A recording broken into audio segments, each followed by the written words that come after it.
It started like any other day. People were going to work, kids were outside, families were moving through their normal routines. The same streets that held years of memories were still alive with the sounds of everyday life. The corner stores were open. The neighborhoods were connected. Friends were outside together, laughing, talking, and creating memories that would last forever. But in a matter of minutes, everything changed.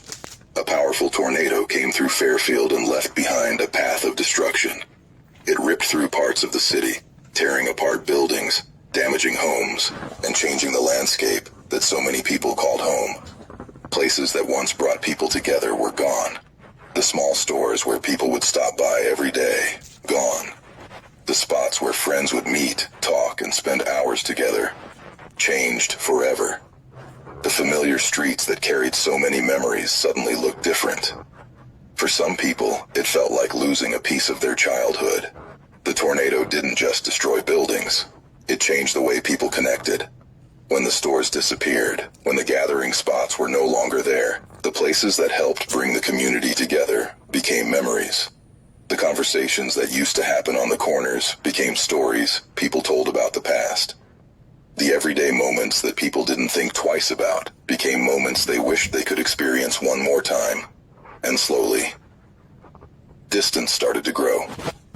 Friends who used to see each other every day weren't around like they used to be.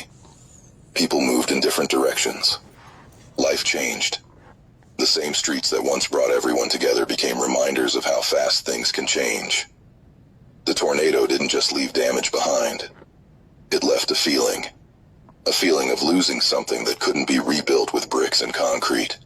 Because a neighborhood is more than buildings. A neighborhood is the people, the friendships, the memories, the stories, the late nights, the conversations, the moments that happen when everybody is together and nobody realizes those moments will one day become history.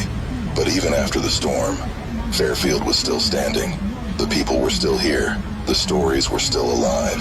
And from those streets came generations of people with something to prove, something to say, and a story that deserved to be told. Because before there was a name, before there was a movement, before there was Fairfield City Cartel, there was Fairfield, Alabama. A city built from struggle, a city built from memories, a city full of people who grew up learning about loyalty, friendship, survival, and the importance of where you come from. This documentary begins with the storm, the moment Fairfield changed. But this story is bigger than a tornado. This story is about the people, the streets, the lessons, the life that was created after the damage was done. And now, we go back to the beginning, back to the 1990s, back to growing up in Fairfield, Alabama, back to where the story really starts. To be